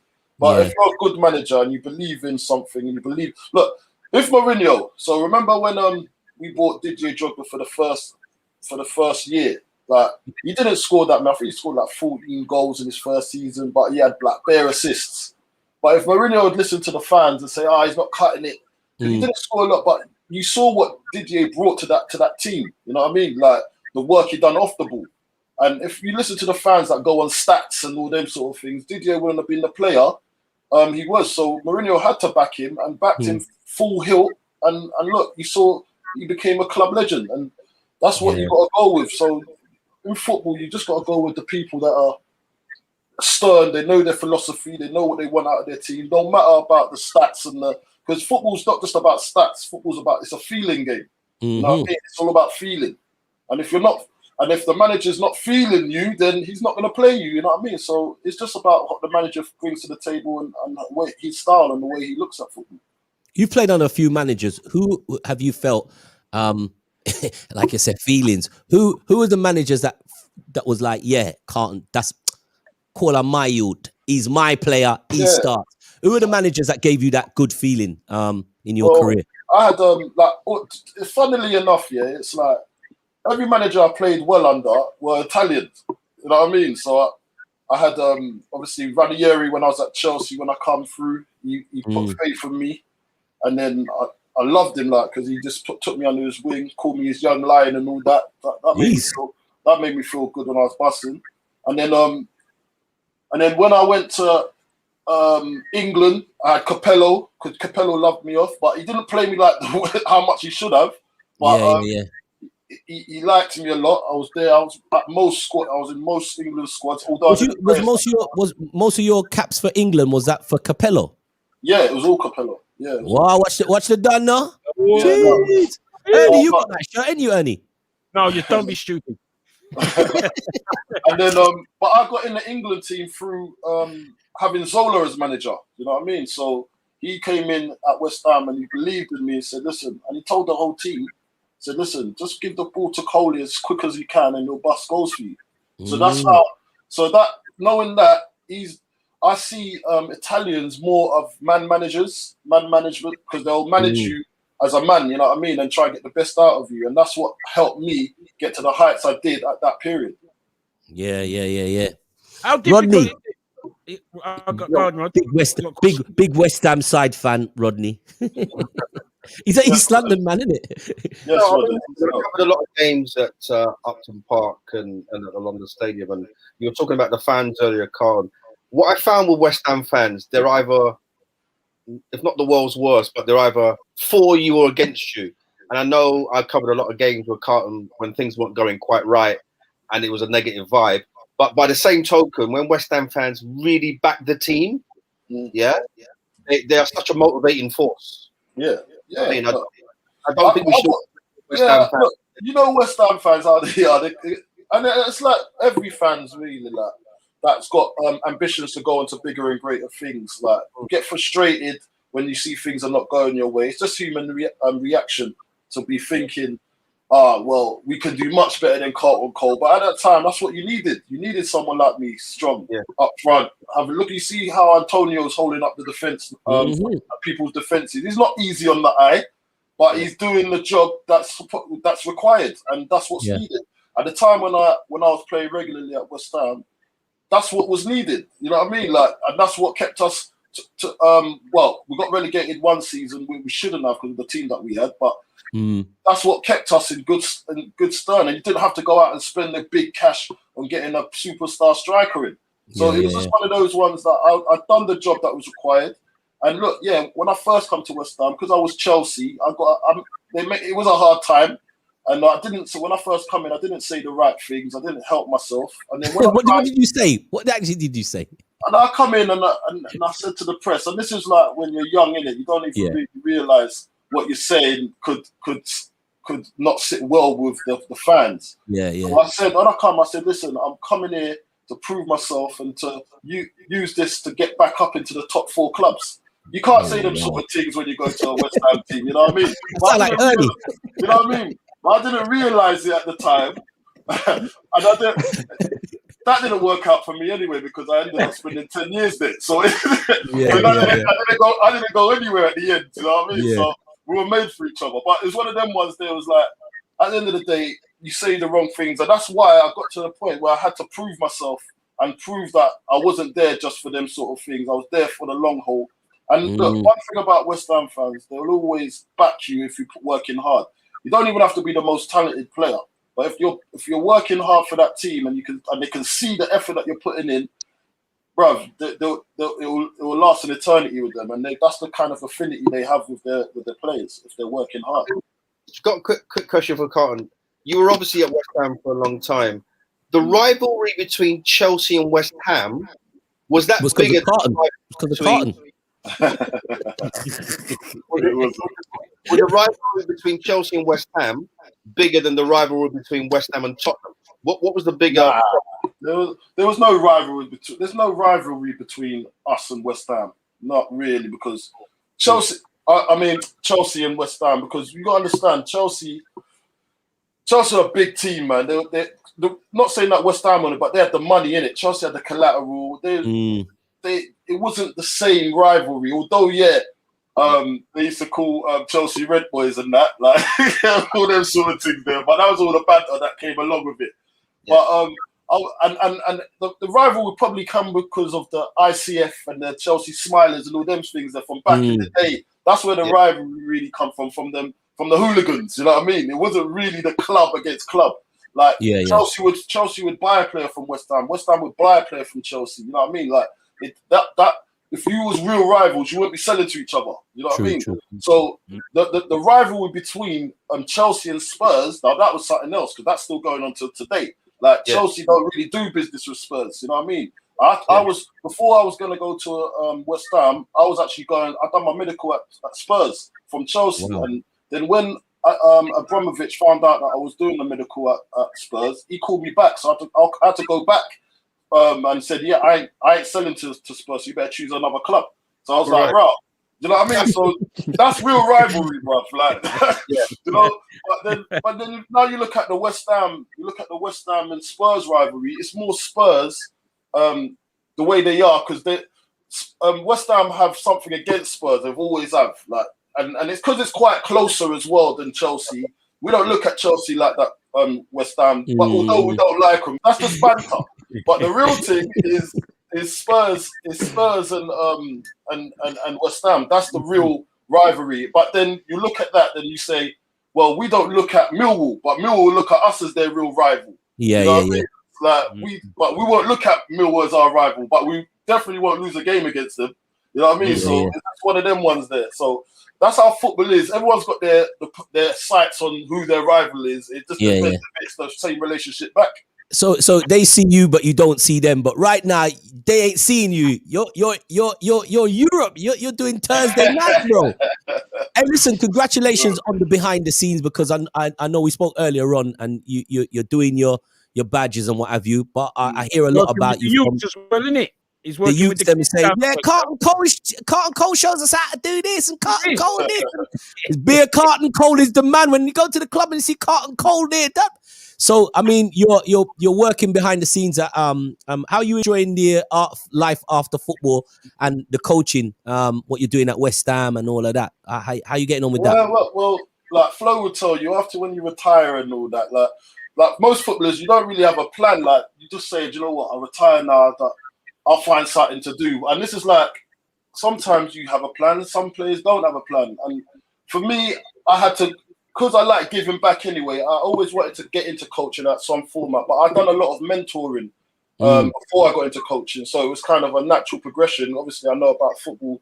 And then I'm seeing, when I got invited to West Ham, I saw a few of the lads that needed some help in it. So I said, you know what, let me go and get my badges and see if I can help these boys in any way. Then obviously West Ham said that they'd love to have me down in regularly, and they gave me the job to mentor and coach. So in the youth team. So obviously the natural progression is obviously getting to first team football. But right now I'm learning my trade. I don't want to rush it. It has to be right. And when I'm ready to go into that part of life, I've got to have learned everything. So it's not like for me jumping from like a player into the hot pot and failing. I'm not on that. I want to learn how to manage. I want to learn how tactics work, patience, and different things in the game before I take that step into management or coaching at the highest level. I hear that. Big up Big D. His son's down at West Ham doing good things. Yeah. Florent, have you thought about coaching? Florent loves his music, man. Florent is like, I know. You just love music. Florent just loves music. I heard Flo does concerts and that now. Yeah, big shows. Yeah. Big shows. Promoter. Ernie, we haven't had an invite from Florent. Big shows. I was going to say, if he needs 2 DJs, we're there. We're ready. I'm ready too. I'm ready too. Invite me to the islands, man. I'm on it. Yo, you got to talk to Florent Malouda. I will put a plan together. But yeah, it was talking about retirement. But me, on my side, I think that every experience that I had during my playing career will be useful for my after playing career. And a little bit like like you, Carlton, I want to experience things. I don't know if I want to get into coaching, but I was lucky to meet the UFA president. He opened the door for me to continue my educational journey. So I'm actually doing the UFA MIP, the Master for International Players. And as you mentioned, Robo, behind the scene, I'm trying things. I'm now at the headquarters of UFA.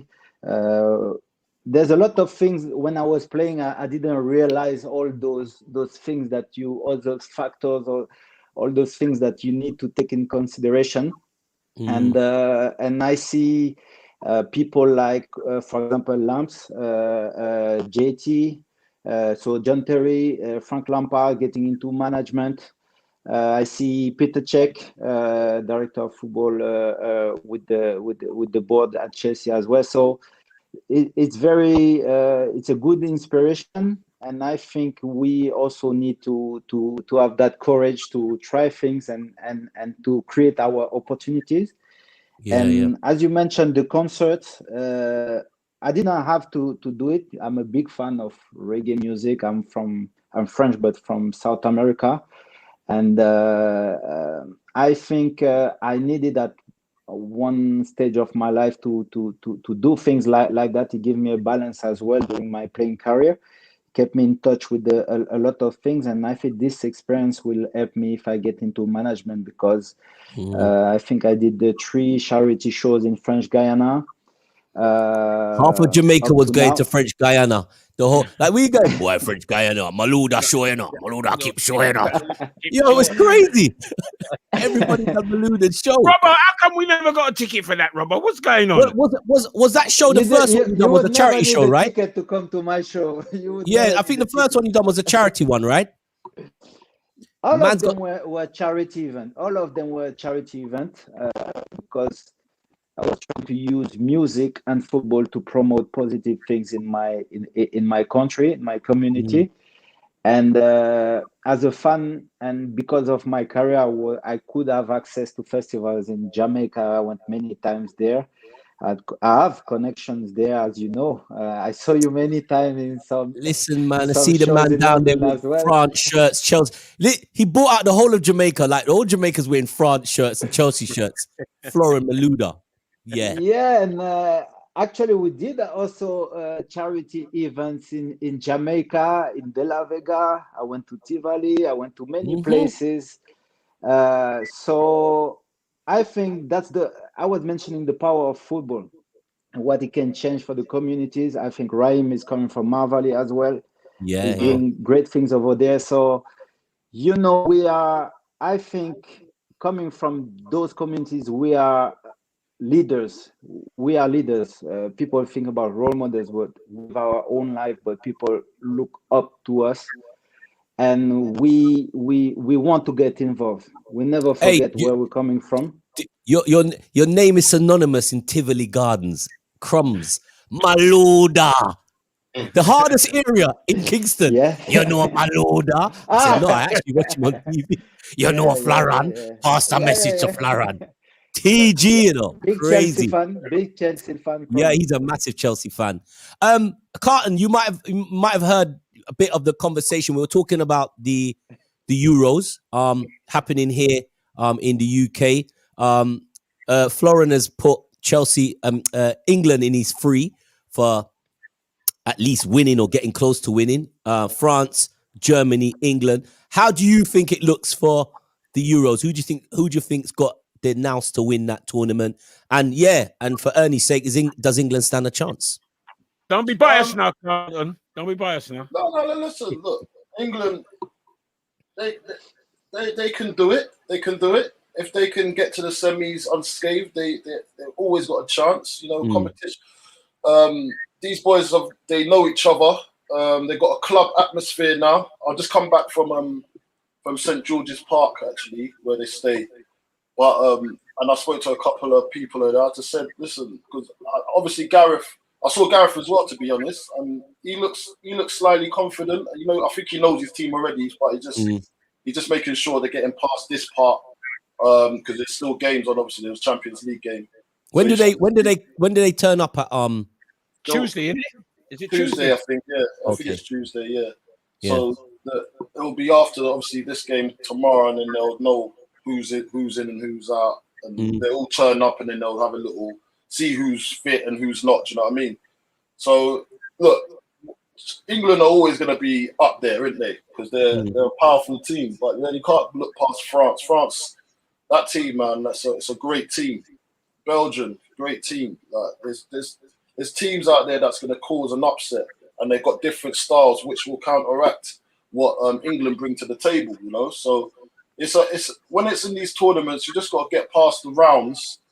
Get out of the group stages, and then anything can happen after that. It goes down to one game at a time.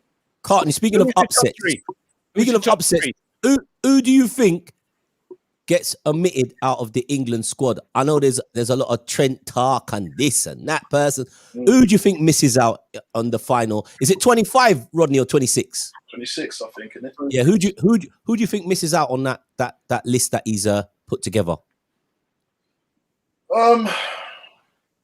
Boy, it's hard to tell. Like that's what I'm saying. It's like you can't. Like who Trent might have to. Trent misses out. I think, you know. I'm not gonna lie to you. I think Trent misses out. Not because he should miss out, but I just think because of the style that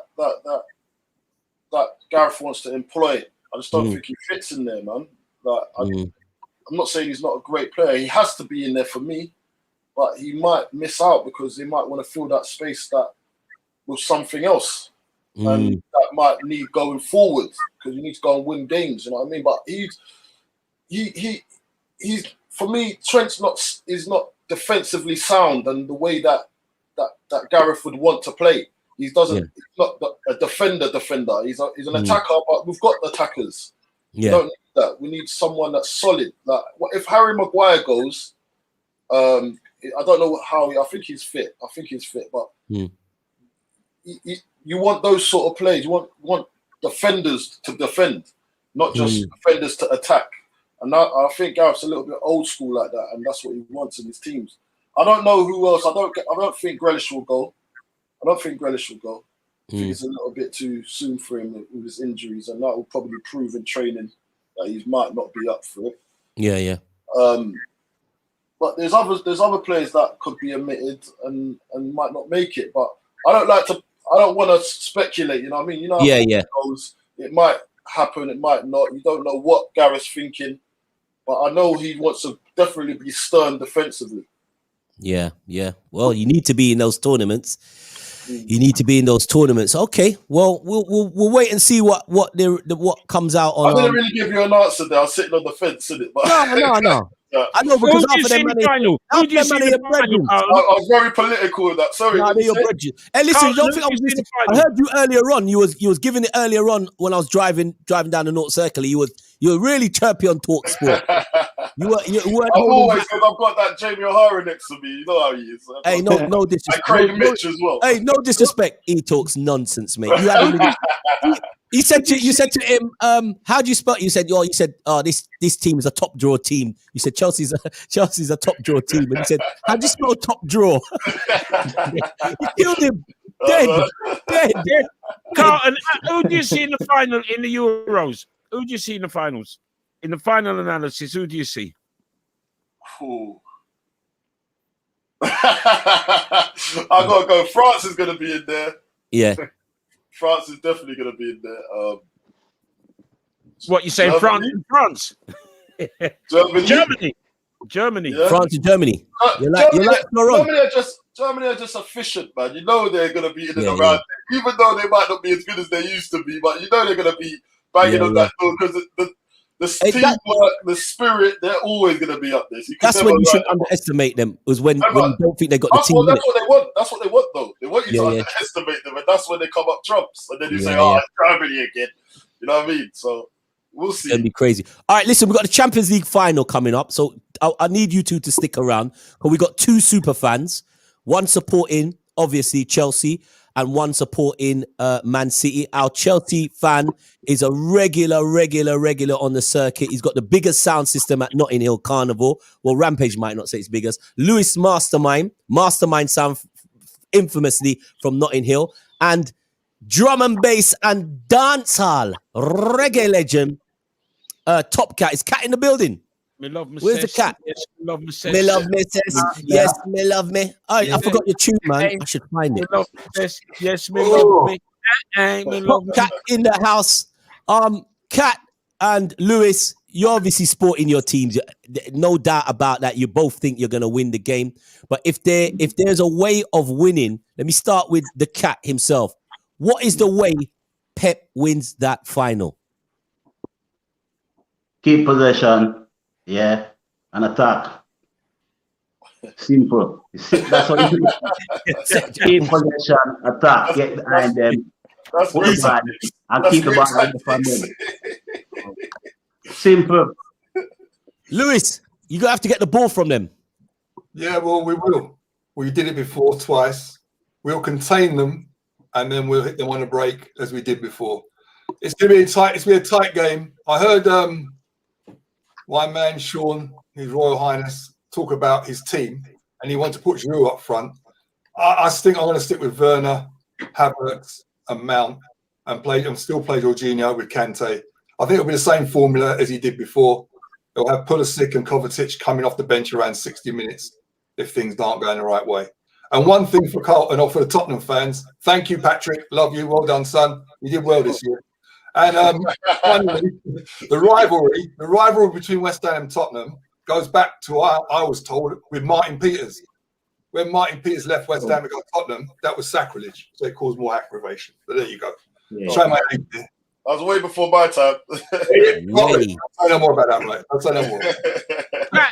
Cat, how do you see Pep lining up tomorrow? What's his first 11?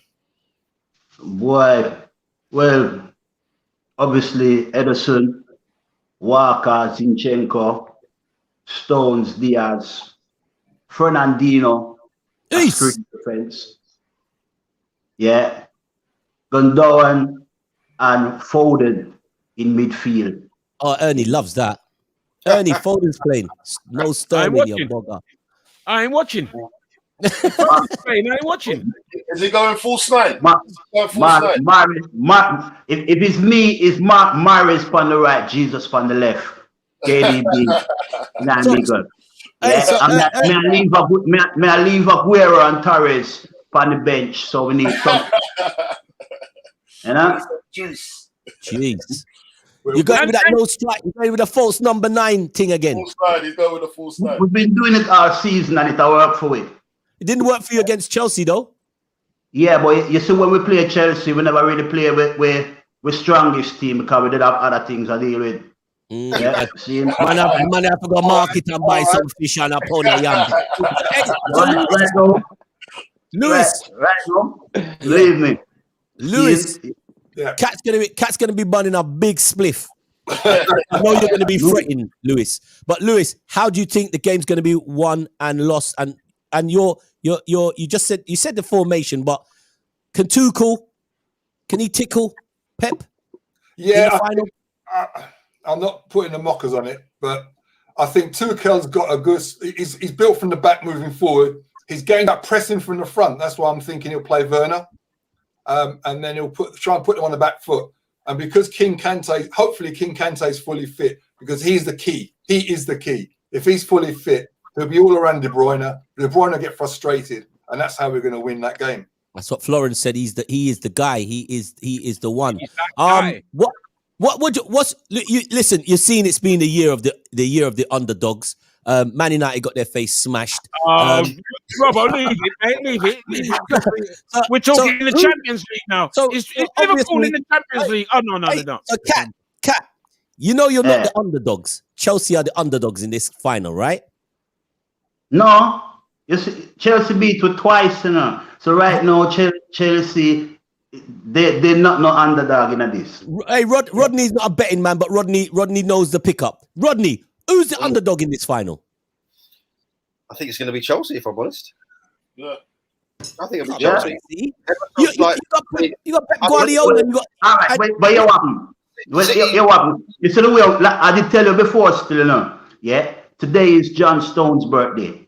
Today is Kyle Walker's birthday. Today is Peter Foden's birthday. Yeah. They're going on a night out. That's why. So they're gonna lose. They're going on a night out. They look a big birthday present. Yeah. See, tomorrow they look their birthday present. Me, I look the birthday present took on my birthday tomorrow. Brian King's birthday tomorrow. Gallagher's birthday tomorrow. Seems enough Manchester City people are waiting for them birthday present tomorrow. Since it's your birthday, can I drop your birthday present? Rana? What? You forgot the man tune. Happy birthday, Top Cat. Where you gonna smoke tomorrow? That's a big one, Marley.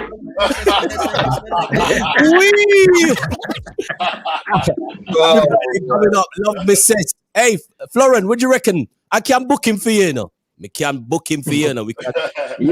Everybody's booked. Everybody's booked. Yeah. You bring me in there. I mean, listen, man, we got a wicked show. Listen, man, we got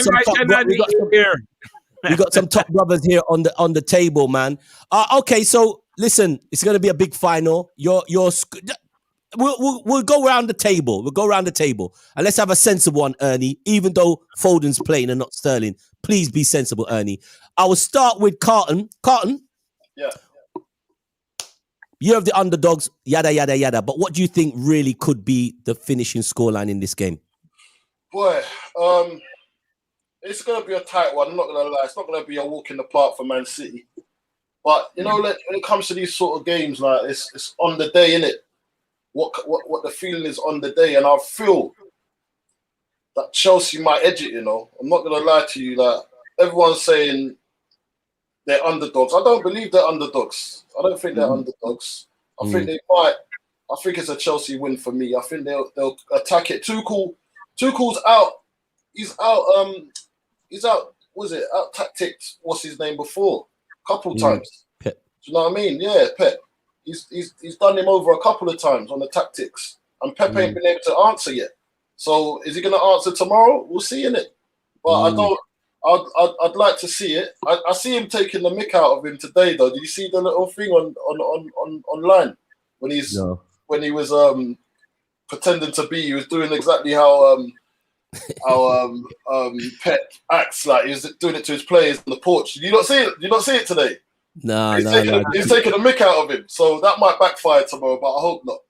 Yeah. Boy, Pep can cuss a bumper hole, can he? I didn't know he cussed so much. Jeez, the man can cuss. Yeah. And bun big cigar. So, Florent, who do you see? You know, prediction, scoreline. If there was one, what do you think? First, I think last time Chelsea won the Champions League, they were underdogs, so it's okay if Chelsea is underdogs. Then what I wish is to see a final with lots of goals. I see Chelsea winning, so I would say 3-2 for Chelsea. 3 goals for Chelsea, but you ain't found goals. Found goals easy. Yeah, but that's a final, so. Okay. Let's wish to have early goals, and then you will see lots of goals. Ernie, I hope you're marking that down. Ernie, what do you reckon? Score tomorrow. I think Man City 2-1 with Sterling coming on to bag one. Wow. Yeah, that's me. 2-1 City. I've got a doubt about N'Gante in midfield. I don't think he's 100%, and I think that could prove vital. And I think that Sterling will come on and make a big impact. City to win it 2-1. Okay. Ernie's cousin's going to make that impact. Rodney. It's a really difficult one, isn't it? I'm going to go for City 2-1. But if Chelsea managed to beat City again, it would be the 3rd time, and they would truly deserve the Champions League. If you can, any team can beat Man City 3 times in one season. You deserve everything. Yeah, definitely. Let me get my let me get my prediction in before we let the super fans dream about the scoreline. I really, in my hearts of all hearts, it's funny. I want. I really want. Really and truly, I want Chelsea to win.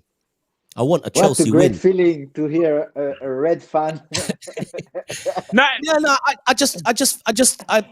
Listen. It's only saying that why, you can book it for your dance. No. I want Chelsea to win. I'm going to give you my reality, though. I'm going to give you the reality. I want Chelsea to win.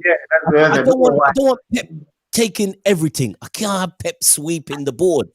It hurts me to say I want Chelsea to win, but the reality of it, I think Pep wins, and everybody's gone for this close thing. Like, I reckon Man City win 2-0. I don't think there's a reply from Chelsea, but I do want Chelsea to win. Sorry, guys. So, Kat, scoreline 3-0. See, he's like me. No reply from Chelsea. Lewis. Thiago Silva at the back, Kante in the middle. I'm going for a 2-1 Chelsea. Chelsea victory 2-1, just to make Patrick Tapping happy. Wow. There you go. All them Tottenham fans that have been so gracious over the last week. Thank you. I love the backdrop today, Lewis. You went all out, man. May I ask one question of Florent, please? Go on. Yeah. Florent, in your Chelsea time, I know Didier was one of your good closest friends. You had about 4 or 5 managers. Which manager played the purest Chelsea football while you were there? He said already, didn't he? Who played the Chelsea way? I think with Villas Boas. he had a short time at Chelsea, but Husidink when he came in 2009. Yeah, he's a good manager. Yeah. I forgot he managed them. Did you play under Rafa Florent in the end? No, I was banned. I was not allowed to. Oh man. No, because Lamp said Ancelotti, I think, but yeah, people said Gusidink, but yeah. Who was your favorite manager though, Florent? Ancelotti. International. Who? Ancelotti. Carlo wow. Ancelotti. Yeah. Wow. A lot of them said that. Yeah. Well, he's doing a sterling job. Very, very nice person too. Yeah. He's doing well at Everton. A couple more signings at Everton. They could be in the shake-up next year. Carlton's chipped out for a second. I don't know what happened there with Carlton. But listen, man, it's been one of those shows. I've enjoyed it, even though it's been great. Me, Ernie, and Rodney are not in the Champions League final. We can only sit at one side, snack, drink a Guinness like Ernie. I won't be watching until my You're boy watching. comes on. Your cousin's playing. What? You're watching. And you know, Rob will get texted from me if I get frustrated, so he knows to get texted from me somewhere. Listen, Florent, thank you very much for taking time out. I know the man's busy, man. He's under his UA for work. Thank you very much for coming through. The legend, Florent Malouda. And of course, the legend himself, man. And he's doing legendary things, people. He's not. Hey, Carlton, we're not having this cult hero nonsense. You're a legend. Yeah. Man from Ghana. Your man from the Hey, Carlton, can I ask you something? Yeah. Are you related in any way to any of the Coles? Sorry, say that again. Are you related in any way to any of the footballers? Andy, Ashley, are you related as a Cole? Oh, no. What about Nat King Cole? I was going to say that. I'm my own man. You can't deny Nat King Cole, even though I'm sure. Just take that one there. Yeah, I mean. They're my brethren, but it's nice to have the surnames with the same legends there as well. Joe Cole, Ashley Cole, Andy Cole. There's even a Tom Cole who used to play in the lower leagues back in the day. There's a Joe Cole as well. There's old King Cole as well, isn't there, Lewis? Oh, King Cole. Not King Cole. King Cole in the house. Hey, listen, guys, enjoy the final, and thanks a lot for coming through today. Remember, tomorrow the show's on the air between 11 and 12 on Yanga TV in the morning. Flash up that Yanga TV, Freeview 265, Sky 186, and you also can get it on FreeSat. I think it's 171 on FreeSat. Thank you very much, guys, for coming through. Let me go out with the anthem. No, actually, this anthem. From our friends up in Birmingham, they can get it on Genesis Radio, birmingham.com as well. Saturday afternoons, 3 till 2. They run. Hey, catch me on roboranks.com. Hey, feel the feeling. Feel it tomorrow. Thank you, guys. Peace.